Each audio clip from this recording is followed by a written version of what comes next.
And welcome to Poet's Corner.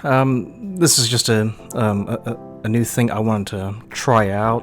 I've written poetry since middle school, and I've been tremendously influenced by the classic poets, so like Homer, Virgil, Dante, Shakespeare, and I wanted to give it a try. So I hope you guys enjoy listening to this, and if you want more, let me know. I have a backlog of so many different works that I definitely want to put out eventually, so please like, comment, subscribe, and check out the other series on this channel. So the first collection that I want to put out today, they're called the Philippics, and a little bit of context. At the time that Trump was making his run for the presidency, I was a bit skeptical. I didn't think he would actually win the election and become president. But when he did, it made me wonder just how people could be behind someone like that. I mean, personally, I didn't have anything against the man, and I don't have anything against the people who supported it, but some of the things that were said and some of the things that people were doing was just appalling, and it made me wonder what exactly was going on here. Have we lost our minds? Have we gone off the deep end? When I started writing these particular poems, I immediately thought back to Demosthenes, who produced a series of speeches called the Philippics, and in it he basically was railing against Philip of Macedon and was trying to convince Athens not to make peace with this guy. The Roman statesman Cicero would produce his own series of speeches, also called the Philippics, against Julius Caesar. So I felt it was fitting to call this series the Philippics as sort of my denouncement of Donald Trump. And in hindsight now, I mean, it just seems a bit more appropriate, more fitting, given what happened on January 6th. So definitely when you listen to the poem, you can sort of think back to 2016, but also think back to 2020, and about what led to the events, what occurred during those 4 years, and what transpired as a result of him now winning the election for a second term. So, again, like, comment, subscribe, let me know what your thoughts are, and let's get into it. The Philippics. The first one. Where, O man, is your love of country? Who beguiled you to breathe this hatred? Did they sow this wicked seed, or did its water but release it outside? What kind of kingdom can persecute its prophet and call itself godly? What land can torture its poets, can be cultured? What race can deny love to all, to tread on its lowly, and compel the brave few into silence, which in sacred gloom they repose in the city of tombs, and still they proclaim true? Alas, Jeremiah, your Manasseh has bred. Lo, Brutus, Tarquinius has reared his foul head. Behold, Barbarossa has risen from the dead. Let no one speak of justice.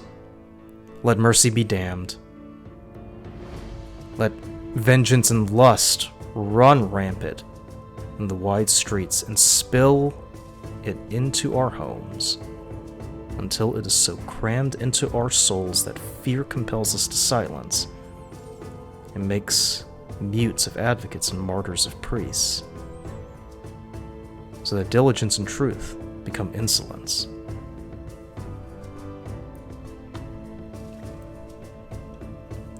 Who will fear those who destroy the body and soul? If but the body is ruined but the soul remains, from then what can we fear but corruption and whole? Is there not a brave man left to challenge this fear?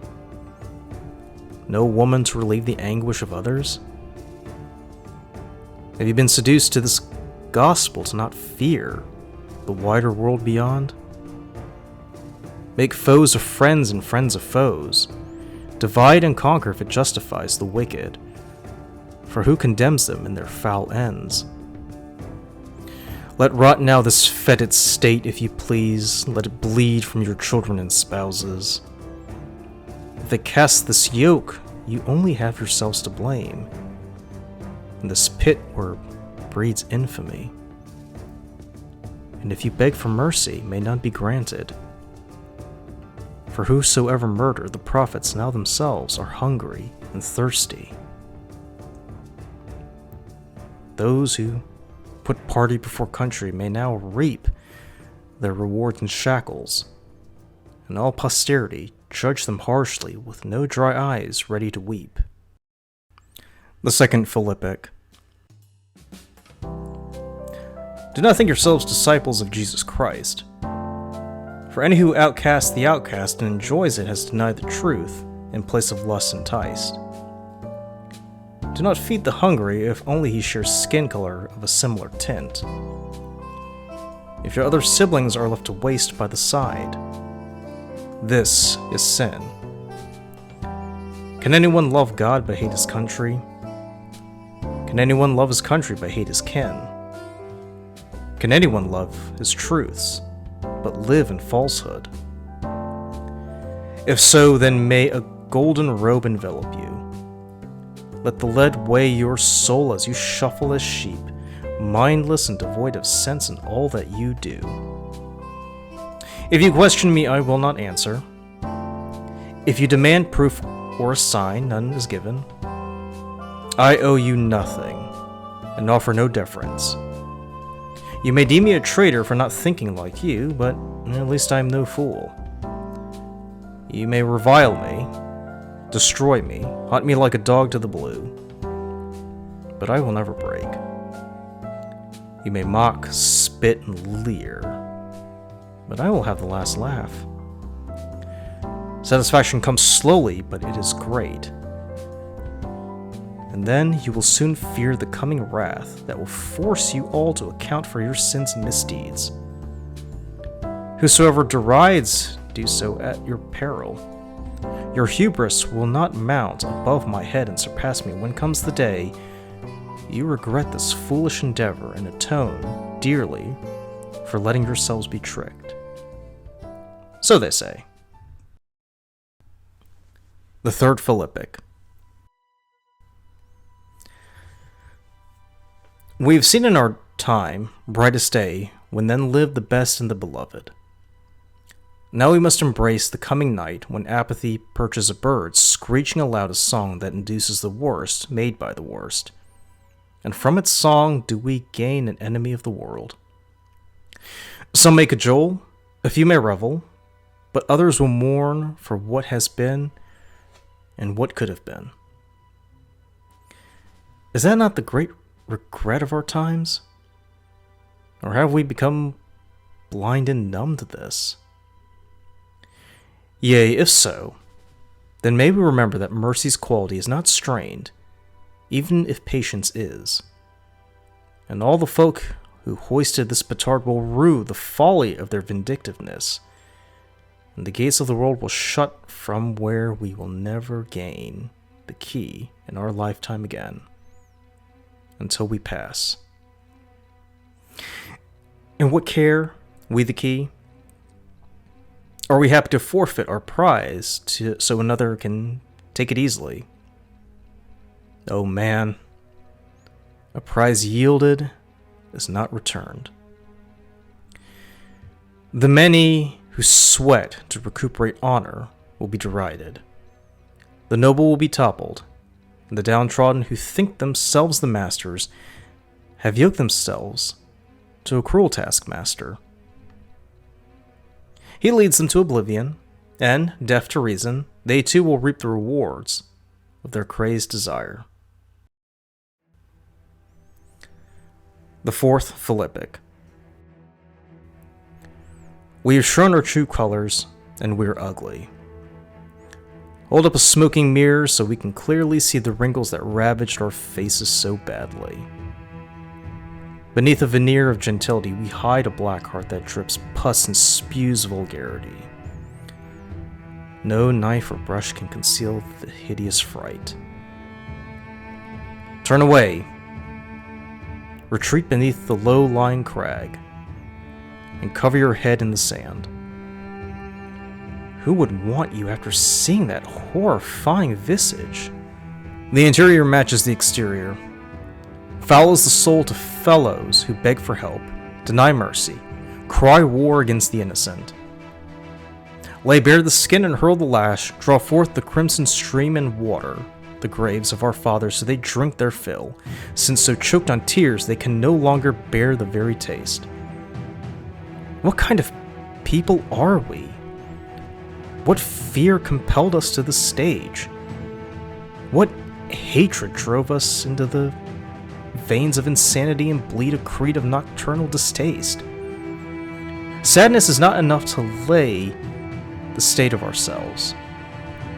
But this far deeper, more stranger, how potent, to delve deeper into the crevices of being and reflect in our eyes a window that opens up a world from which hope is vanquished and joy is downtrodden. From a land of crusaders, we have now become a den of thieves. Which then is more noble? We have replaced God with a demagogue who rules the world. Lower your standards, cast your colors, lay low the heralds and silence your mantras until again we may yet again regain our place in the sun. The fifth Philippic. I see a great evil come dressed in gaudy style. This is a different kind, contrary to thought. It makes you laugh, and feeds from the chuckles a grin. It comes like a storm in the night, illuminate the purple sky and rumble across the landscape. That fragile piece is shattered, never to regain its former status.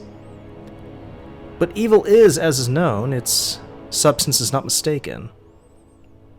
And they who dare oppose are silenced as the evil tones. For one listens but jackanapes who encourage the fool to destroy, because green can leap continents far. And we, who have laughed all along, have yet to produce tears. They have no regrets, they put him atop the throne. The hollow crown is made for men like him to weigh down the world's worries and pettiness and groan. I see a hand pierce the soft heart of liberty. The masses bathe in it, but do not know the source. The fool's brethren will send their children to martyr while lining the pockets, because why do they care? A dead man is far lucrative than the living, for money is impotent and useless.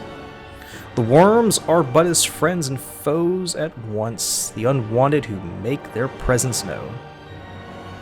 I see a bronze girdle from my lover's waist wrapped taut around her thin neck.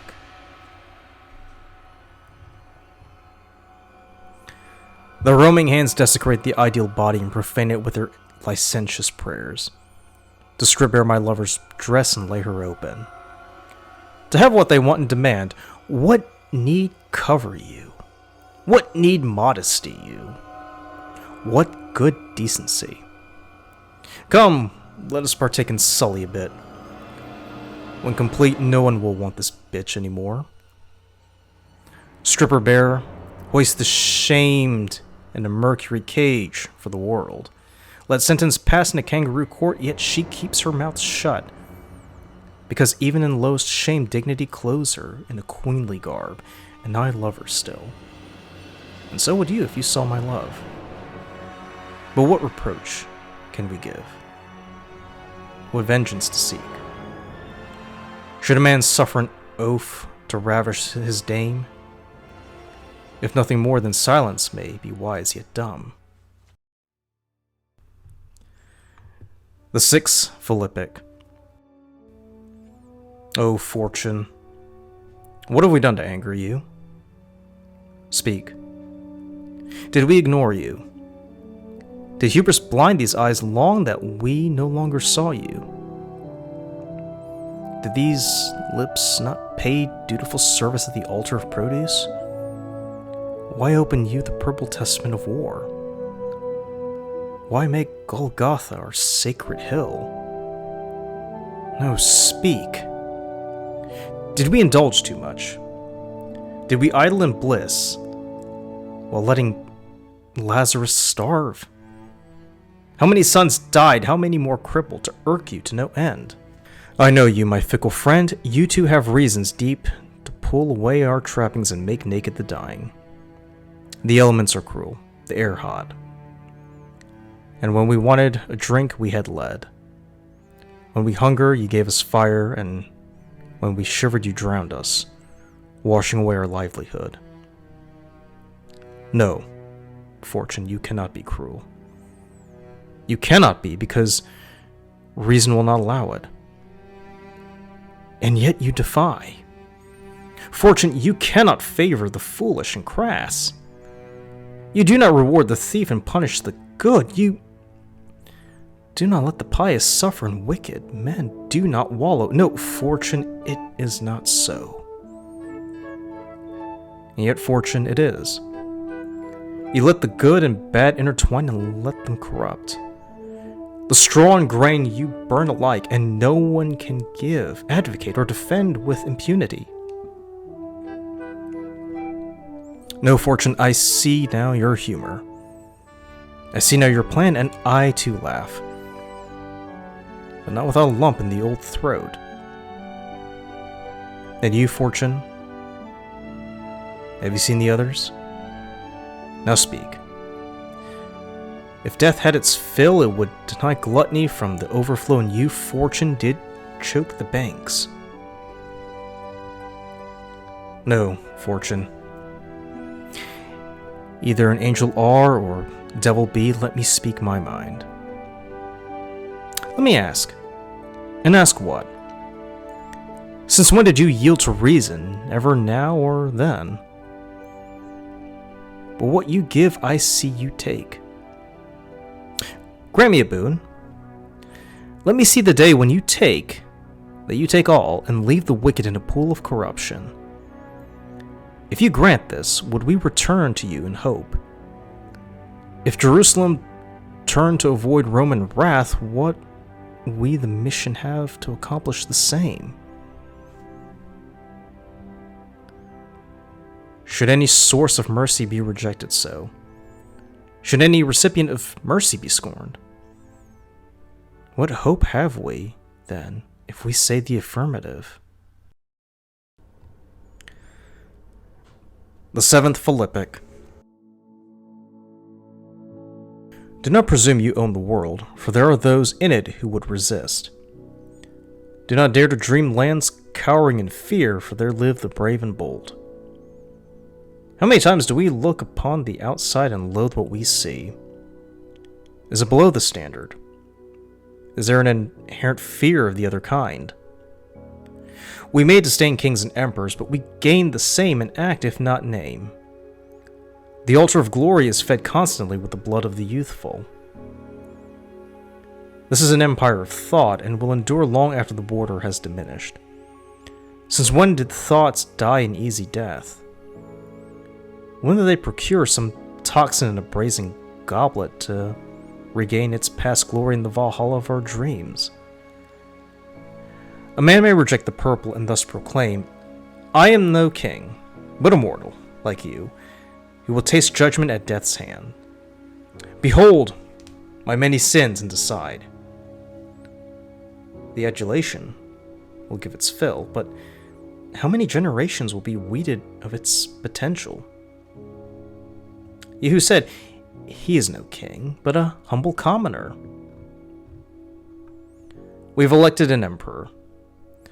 Under his feet will he trample your liberties and purge your rights. Your naked flesh will shiver in the cold of tyranny. Sample this time. Turn away from the purple, and on knees bent lay your allegiance, lest he strike your head. Do not presume the world fears you, for what it hates, from its hatred it extinguishes its terror, and from indignation it draws scorn to lay waste the sphere of influence and cast off its mantle. Learn you now humility, Make haste your studies and consideration, and banish arrogance from the soul. It is an arrogant quality that will cost us dearly. Do not presume the world follows you, for there are those itching to supplant, that to shrug your great role will be lost forever. We've wasted our affections on a demagogue, and now we are paying the price. Unloved and scorned, fear throughout with no chance to redress imbalance. And that's going to do it for Poet's Corner with the 7 Philippics. Again, if you enjoyed the poetry, let me know, and I will continue to produce more of them in later episodes. But thank you so much for listening, and have a great day. And remember to like, comment, subscribe, and let me know what you think. And if you have any favorite poems you wish to share, any influences or favorite books, let me know, and maybe we can discuss it at a later time. Have a great day. Bye.